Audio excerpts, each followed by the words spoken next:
ಇದು ಮೈಸೂರು ಮಹಾರಾಜರು ಕಟ್ಟಿಸಿದ ಏಷ್ಯಾದ 2ನೇ ಅತಿ ಎತ್ತರದ ಚರ್ಚ್. ನಮಸ್ಕಾರ ಕರ್ನಾಟಕ. ಮೈಸೂರಿನಲ್ಲಿ ಸೆಂಟ್ ಫಿಲೋಮಿನಾ ಚರ್ಚ್ ಅಂದ್ರೆ ಯಾರಿಗ್ ಗೊತ್ತಿಲ್ಲ ಹೇಳಿ. 1933ರಲ್ಲಿ ಅಂದಿನ ಮೈಸೂರು ರಾಜ 4ನೇ ಶ್ರೀಕೃಷ್ಣ ರಾಜೇಂದ್ರ ಒಡೆಯರ್ ಬಹದ್ದೂರ್ ಅವರು ನಗರದ ಯುರೋಪಿಯನ್ ನಿವಾಸಿಗಳಿಗಾಗಿ ಈ ಚರ್ಚ್ಗೆ ಅಡಿಪಾಯ ಹಾಕಿದ್ರು. 1941ರಲ್ಲಿ ಪೂರ್ಣಗೊಂಡು ಉದ್ಘಾಟನೆಗೊಂಡಿತು.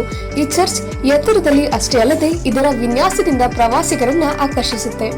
ಸಂತ ಜೋಸೆಫರ, ಸಂತ ಮೇರಿ ಹಾಗೂ ಸಂತ ಫಿಲೋಮಿನಾ ಮಾತೆಯ ಪ್ರತಿಮೆಗಳಿಗೆ ಪ್ರತಿನಿತ್ಯ ಪೂಜೆ ನಡೆಯುತ್ತೆ.